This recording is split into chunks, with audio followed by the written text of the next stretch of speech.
Well, hello again, Nissan fans. Today we have a Kyosho, but it's a crazy Spectre Flame looking job here. It says the 46th Tokyo Hobby Show of 2006. So it must have been obviously sold at that particular show. It's funny because the box, they just have a sticker to overwrite the original date of this box. Alright, it's part of the, well, something collection. Oh, beads collection. That means it comes in this little plastic box, and it should have better details than a normal Kyosho. Maybe it has brakes, maybe it has some sort of interior color or something, or an antenna, but we'll see. Alright, so that's that. Unfortunately, Kyosho doesn't follow the standard size box displays, but they are smaller, so you could theoretically collect more of them.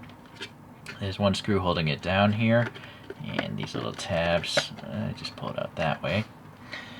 Reading some Wikipedia or internet info, the Fairlady Z, as it's known also in Japan, is the Z33 body style, and that body style ran between 2002 to 2009, so this would be the 5th generation Z. It was designed by a person, A.J. Panchal. I'm not pronouncing that correct, sorry. And that person was working at Nissan Design America, and I guess it was designed in the year 2000. So this car was powered by a 3.5 liter V6, and it could have been making between 287 to 306 horsepower, I guess depending on the year of release. And around 160,000 of these particular body styles were made. There was also a roadster version. Alright, let's take a look here. Well, it's very, very shiny, so luckily I'm wearing a black t-shirt. You can see my LED up above us. And let's start with the wheel. As you may have noticed, there's two different 6-spokes out there. The first image had these rounded ones like this model has, and then the other ones are more square.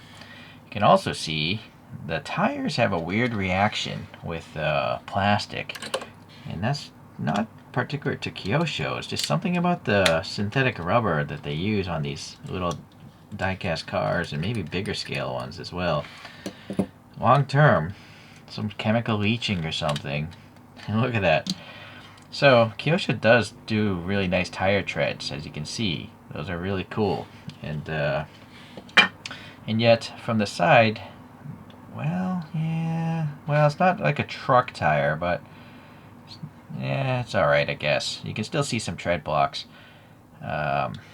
Yeah, okay. Well, the thing rolls, as you can see, but it's got flat spots from being screwed onto that base. You can hear those flat spots. Okay, so going back to this wheel here, if I could focus on it. Ooh, I don't know if that one's molded weirdly. It looks poorly molded for some reason, or maybe it's because there's 5 lug nuts fitting in 6 spokes. I think that's the deal. Yeah, so I don't know. That could have been maybe done. I don't know how they could have done that better. Anyways, there's no brake system that I could see there. The tire is rounded, looking like a balloon. The gappiness of this wheel well, it seems acceptable. And then, yeah, this chrome stuff is pretty crazy, but look. The paint rash is developing even on this particular paint job. So something about diecast is just a mix of random cheap metals, and they don't want to stay together.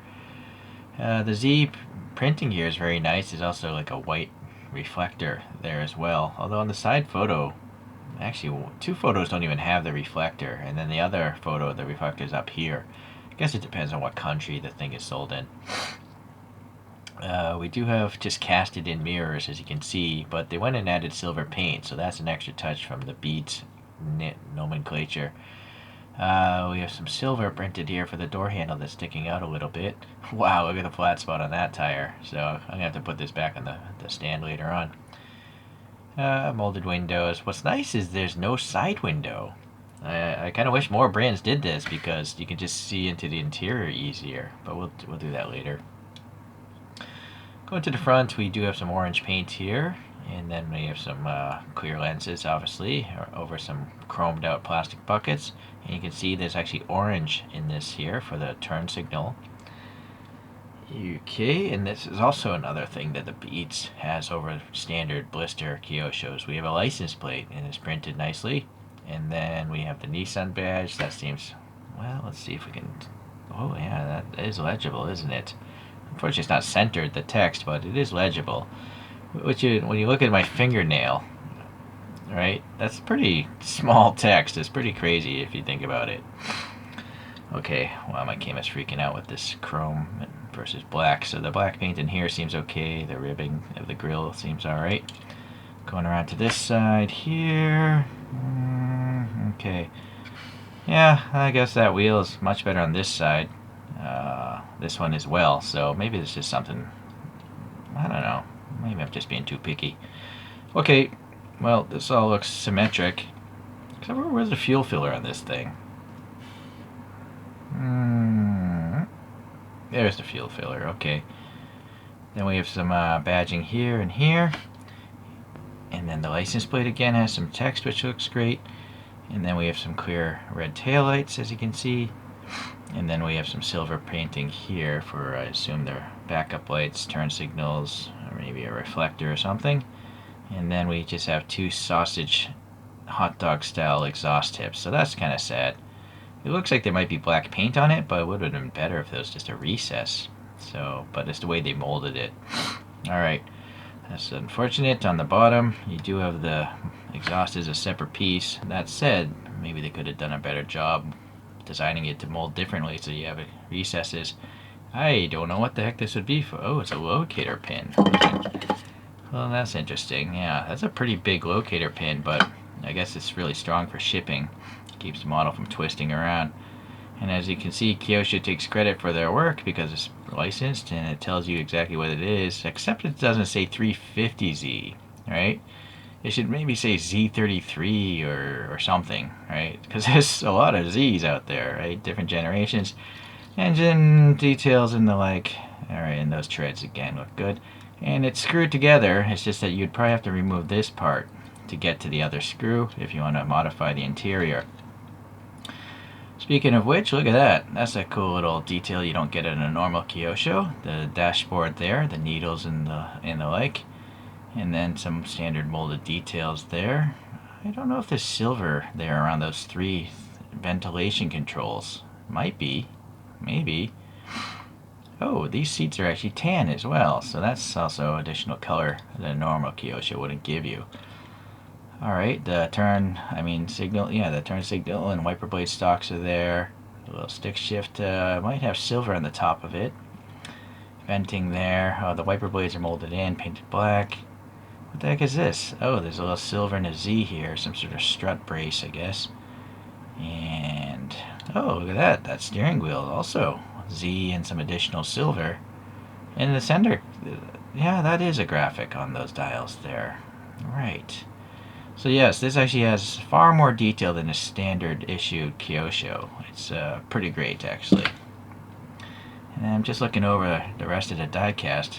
It's just a magnet for fingerprints. The top surfaces don't seem to have... Oh, wait a second. I take it back. A little paint rash maybe there. This side, not so much. I guess it's not a complete disaster, being from 2006. I mean, it's almost 20 years old now. Or actually, it will be 20 years old by the time you probably see this video. So, in no particular order, just showing off a few other Zs from different brands. Here we have a 71 240Z rally car from Greenlight. And this is a nice green light because it has inserted headlights there. Painted on taillights. Oh no, those are clear as well, but they're clear and painted. And the license plate. A lot of printing on this one. It's possible the hood might open as well. I don't know. Does it? Maybe it's just a separate piece. So, yeah, a little rally history with the Z's. What brand is this? Konami? I don't think they actively make models anymore, but you can still find these on eBay and whatnot.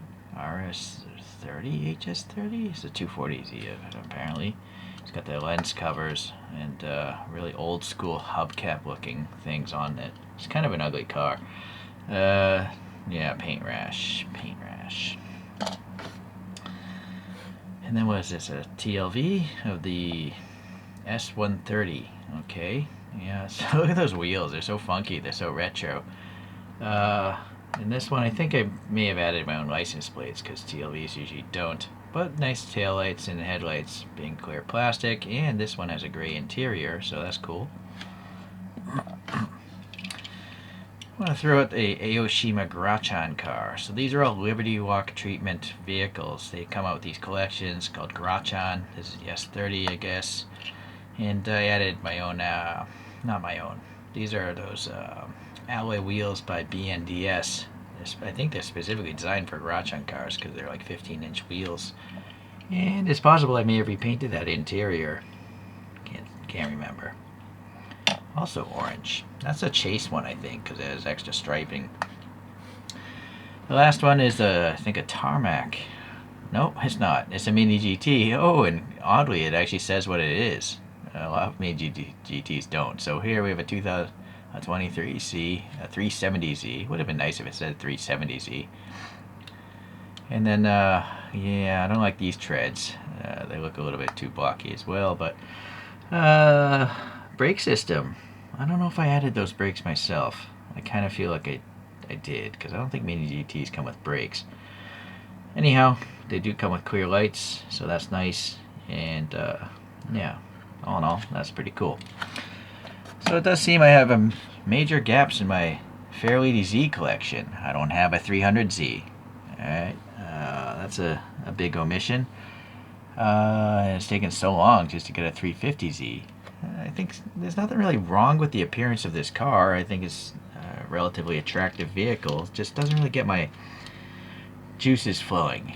It's not like I much prefer a Skyline or an RX-7, an FD3S over this particular vehicle. What do you guys think? You love this car or not? I mean, they obviously sold a lot of them. You can look up other videos about these other cars on the turntable. Just do a little searching. And then I will say I didn't even know Kyosho made these like Spectre Flame kind of jobbies here. It is definitely very chrome, very shiny. Look at my hand reflecting in that thing. It's also a magnet for fingerprints, but only the license plate is really a danger of tearing off with a cleaning cloth. So if you're really worried about that, just use Q-tips because cotton doesn't scratch paint. But don't use paper towels. Paper is abrasive. It's not a good thing. Alright, well that'll do for today, and thank you for watching. We'll see you around.